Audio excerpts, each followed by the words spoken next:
Mark, almost 2 weeks off since the last game. How have you been and how have you found that time?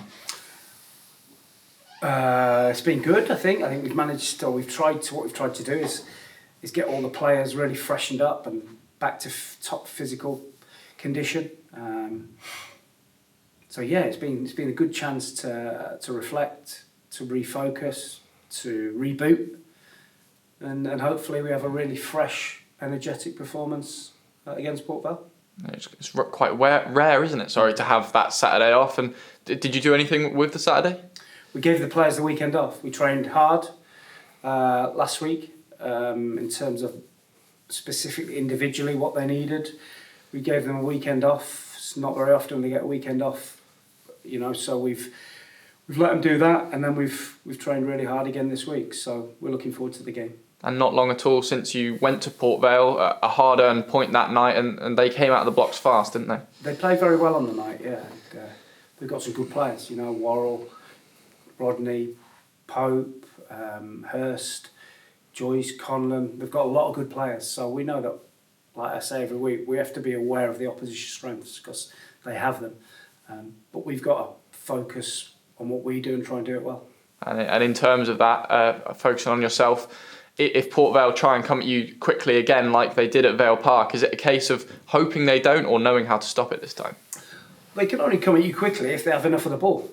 If they have enough of the ball and you keep giving them the ball to attack you with, then they can come at you. So we have to make sure we do what we do well and be really aggressive. It's going to be a little bit hard to know exactly what to expect from Port Vale. Obviously, caretaker charge now of Danny Pugh and a change of shape with that. That's right. We played 4-4-2 last week really effectively. I think they've picked up a few injuries. But I expect them to come and... Well, actually, I don't really. I'm not sure what will happen because usually when teams come here, they change. But I would think they'll play 4-4-2 and have a go at us. And 4-4-2, well, typically, I suppose it's imagined as the typical English formation. It seems that it's almost a dying breed now. How do you shape up against 4-4-2? Is it something you're going to change your shape or stick with what you're good at? No, we will stick to what we do. It just matters how you play 4-4-2. Southampton play 4-4-2, and they're brilliant at it. They have a way of doing it that makes it really fluid into different systems. Some teams just 4-4-2 and sit in, but Port Vale did it really well last week. But we have to focus on what we do. And is it a shape you ever adapt to it when you make changes in the second half? I don't think we've been to a 4-4-2, but systems and shapes of teams are within 3 or 4 yards. They're all the same. If you run 3 or 4 yards into a different position, it can be a 3-4-3, 4-3-3. So we don't get too bogged down in systems and shapes. So is it a case of allowing your players to adapt a little bit, especially when you've got the likes of Aaron Collins and Odin Bailey who really like to drift sort of across the front line or across the midfield? We have a framework that we play with. So the players know the framework and as long as we play within that framework, there's a lot of flexibility for the boys to go and express themselves. And can that make it hard for opposition teams to sort of know what to expect from your side when you've got that fluidity that you can sort of switch to at a moment's notice? I think we have that reputation in the league that we have got that flexibility and we can be difficult to play against. But it's all right talking about it. We've got to do it, and on the pitch. And, for the majority of the time this season, we've done it really well. Players have executed the game plan really well. And Port Vale have got a new signing through the door this afternoon, former Forest Green man Curtis Guthrie. Played against him a couple of times. Are you expecting something similar? Yeah, I think he's a centre forward, isn't he? Number 9, he's good in the air. And if he plays, we'll have to make sure that we mark him in the box. And but they've got a lot of threats. And he's got quite a lot of height, isn't he? He's a tall player, which not necessarily something you've typically had across your backline this season, but with the likes of Bailey Cargill coming in with those few extra inches, do you reckon that could be a nice battle between the two of them? It is, but it's not all about size, is it? It doesn't matter that somebody's 4 or 5 inches taller than you. It's about who wants to defend or who wants to get on the end of the cross more. It doesn't have to be about size. You can always counter that with using your body or your movement. And you've made some business in the transfer window yourself, obviously losing Liam Kitching and Carl Winchester, but instantly swooped for two very capable replacements. Yeah, our thought process was that if we lost players, we would just try and replace like for like. So we've lost Kitch, good luck to him, great move, great money for the club. But we've gone out and signed a seamless replacement, a left-sided centre-back who's good with the ball, can defend, can run, in Bailey Cargill, and been playing regularly in League One. So it was that should be a seamless transition. And Isaac Hutchinson, straight swap for Winnie. And the fact that you've made those direct swaps, a sort of left-sided centre-back who likes to pass the ball around and a dynamic right-footed centre midfielder with leadership qualities, does it show just how proud you've been of your players so far that you feel like nothing needs to change?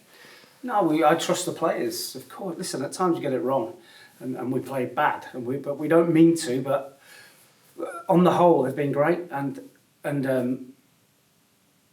you know what, when we think that we might lose a player, we already have 2 or 3 options in mind that we think can come and replace that player. So it is a process that we go through, and obviously Rich Hughes, he works hard at that. So we knew that there was a possibility from a way out that we would lose Kitch, and we were already on to identifying the target, and we got the one we wanted.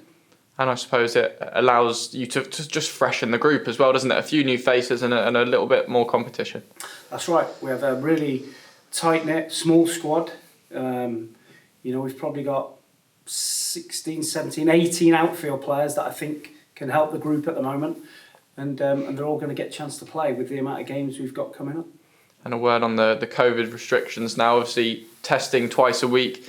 You've had 3 rounds of testing, all returning negative, and I suppose that commends not just the hard work of the medical staff, but also the responsibility of your players.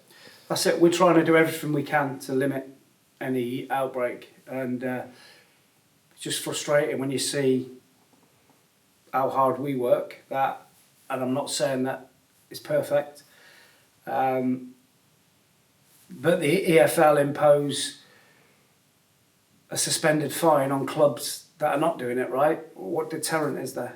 Do you know what I mean? If you're going to not do it right and not follow the protocols, you get a suspended fine. It's not going to really put you off doing it again, is it? So we've just got to keep our house in order and make sure we keep following the protocols. And a word on goal celebrations as well. There's been a bit of talk of that as to perhaps players should keep their distance even when celebrating a goal. What's your thoughts on that one? Well, I think we're tested regularly. We're negative. If we're all negative, then I think the risk is limited. As long as we're not kissing and cuddling in the celebrations and it's a pat on the back, well done mate, high five. Don't see anything wrong with it, to be honest. It's football, it's an emotional game.